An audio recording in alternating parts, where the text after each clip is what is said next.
ಪೌರಾಣಿಕ ನಾಟಕಗಳು ಮನುಷ್ಯನ ಜೀವನ ಮೌಲ್ಯಗಳನ್ನು ಬಿಂಬಿಸುತ್ತದೆ. ಜಾನಪದ ಸಾಹಿತಿ ಹಂಪನಹಳ್ಳಿ ತಿಮ್ಮೇಗೌಡ. ಪೌರಾಣಿಕ ನಾಟಕಗಳು ಮನುಷ್ಯನ ಜೀವನ ಮೌಲ್ಯಗಳನ್ನು ಪ್ರತಿಬಿಂಬಿಸುತ್ತವೆ ಮತ್ತು ಸಮಾಜಕ್ಕೆ ಆದರ್ಶಗಳನ್ನು ಒದಗಿಸುತ್ತವೆ.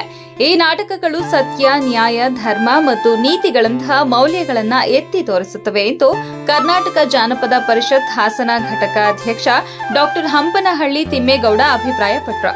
ಅವರು ಹಾಸನ ಜಿಲ್ಲಾ ಕನ್ನಡ ರಂಗಭೂಮಿ ಕಲಾವಿದರ ಸಂಘ ವತಿಯಿಂದ ರಂಗಭೂಮಿ ಹಿರಿಯ ಕಲಾವಿದ ರಾಮಲಿಂಗೇಗೌಡ ಅವರ ಪತ್ನಿ ದಿವಂಗತ ಗಾಯತ್ರಿ ಅವರ ಸ್ಮರಣಾರ್ಥ ಕುರುಕ್ಷೇತ್ರ ಅಥವಾ ಧರ್ಮರಾಜ್ಯ ಸ್ಥಾಪನೆ ಪೌರಾಣಿಕ ನಾಟಕ ಕಾರ್ಯಕ್ರಮದಲ್ಲಿ ಭಾಗವಹಿಸಿ ಮಾತನಾಡಿದರು.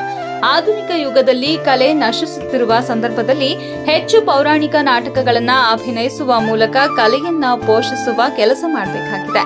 ನಾಟಕದಲ್ಲಿ ಬರುವ ಮಾನವೀಯ ಮೌಲ್ಯಗಳನ್ನು ಜೀವನದಲ್ಲಿ ಅಳವಡಿಸಿಕೊಂಡು ಸಹಬಾಳ್ವೆಯಿಂದ ಬದುಕು ಸಾಗಿಸಬೇಕು. ಪೂರ್ವಜರ ಕಾಲದಿಂದಲೂ ಬೆಳೆದುಕೊಂಡು ಬಂದಿರುವ ನಾಟಕ ಕಲೆಯನ್ನ ಮುಂದಿನ ತಲೆಮಾರಿಗೂ ಉಳಿಸಿ ಬೆಳೆಸಿಕೊಂಡು ಹೋಗುವ ಕೆಲಸ ಮಾಡಬೇಕು. ಉತ್ತಮ ಮೌಲ್ಯ ಹಾಗೂ ಸಂದೇಶಗಳನ್ನ ಸಾರುವ ಪೌರಾಣಿಕ ನಾಟಕಗಳು ಪೂರ್ವಜರ ಕೊಡುಗೆಗಳಾಗಿವೆ. ಅದೇ ರೀತಿ ರಾಮಲಿಂಗೇಗೌಡ ಅವರ ಪತ್ನಿ ಗಾಯತ್ರಿ ಅವರು ವಿದ್ಯಾವಂತೆ, ಸಂಸ್ಕಾರವುಳ್ಳ ಹೆಣ್ಣು ಮಗಳು. ಅವರ ಅಕಾಲಿಕ ನಿಧನ ನೋವು ತಂದಿದೆ ಎಂದು ಹೇಳಿದರು.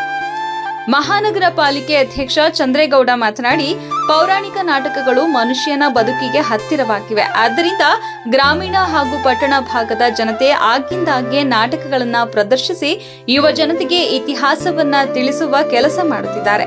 ಕಲಾವಿದರನ್ನ ಪ್ರೋತ್ಸಾಹಿಸುವ ಕೆಲಸವಾಗಬೇಕಿದೆ. ಆದ್ದರಿಂದ ನನ್ನ ಅಧಿಕಾರ ಅವಧಿಯಲ್ಲಿ ಕಲಾವಿದರಿಗಾಗಿ ಒಂದು ತಾಲೀಮು ಕೊಠಡಿ ಅವಶ್ಯಕತೆ ಇದ್ದು ಅದಕ್ಕೆ ಜಾಗವನ್ನ ಗುರುತಿಸಿ ಕಟ್ಟಡ ನಿರ್ಮಾಣ ಮಾಡುವುದಾಗಿ ತಿಳಿಸಿದರು. ಹಾಸನ ಎಂಟಿಇಎಸ್ ಕಾರ್ಯದರ್ಶಿ ಜಗದೀಶ್ ಚೌಡಹಳ್ಳಿ ಮಾತನಾಡಿ, ಕಲಾ ಸೇವೆಯನ್ನ ಉಳಿಸಿ ಬೆಳೆಸಿಕೊಳ್ಳಲು ಯುವಕರ ಬದುಕಿನ ಮನ ಪರಿವರ್ತನೆ ಇಂತಹ ಭಕ್ತಿ ಪ್ರಧಾನ ನಾಟಕದಿಂದ ಸಾಧ್ಯ. ಪೌರಾಣಿಕ ನಾಟಕಗಳು ಮನುಷ್ಯನ ಜೀವನದ ವಿವಿಧ ಅಂಶಗಳನ್ನು ಪ್ರತಿಬಿಂಬಿಸುತ್ತವೆ ಮತ್ತು ಪಾತ್ರಗಳ ಮೂಲಕ ಜೀವನದ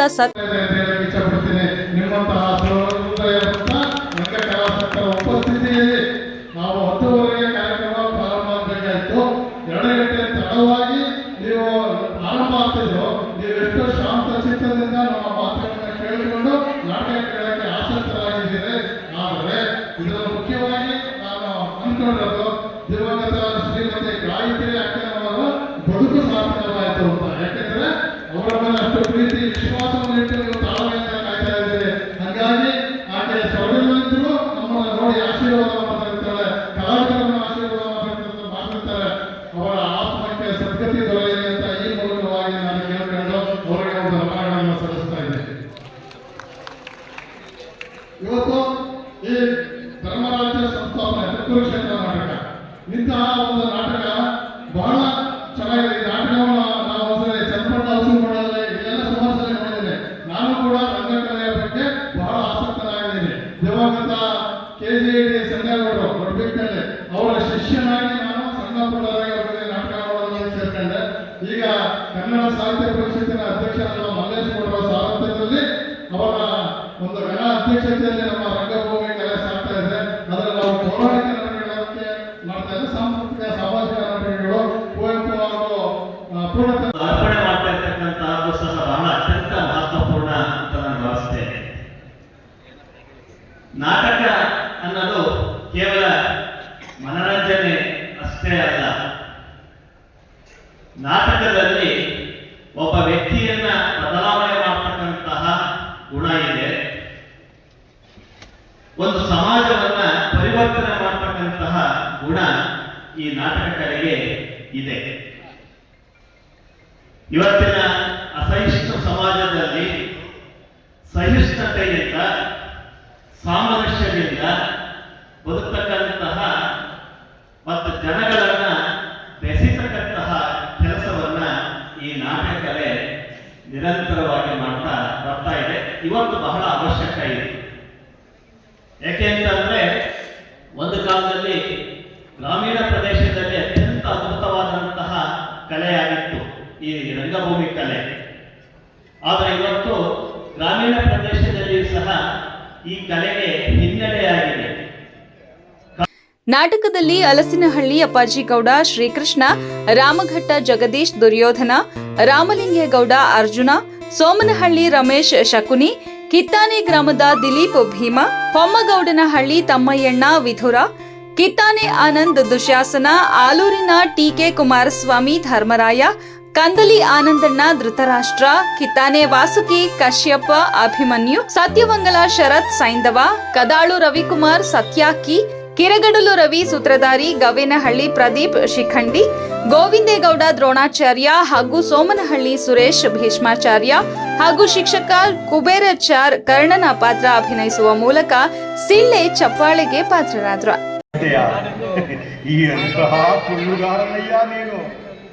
ಪರಮಾತ್ಮ, ಇದರಿಂದ ನಿನ್ನ ತುದಿ ನಾಲಿಗೆ ಕೂಡ ನೆನೆದಿಲ್ಲವಲ್ಲ ಪರಮಾತ್ಮ.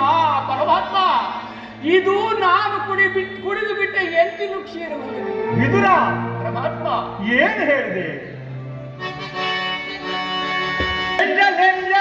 ನಂಜದಿರು ಎಲೆ ಮರುಳೆ ನಂಜಲ್ಲವಕ್ಕೆ ಭಕ್ತರೆಂಜಲನಗೆ ಭಕ್ತಿ ಬೆರೆತ ಭಕ್ತರೆಂಜಲ.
ನನ್ನ ಮಾತನ್ನು ಕೇಳಿ.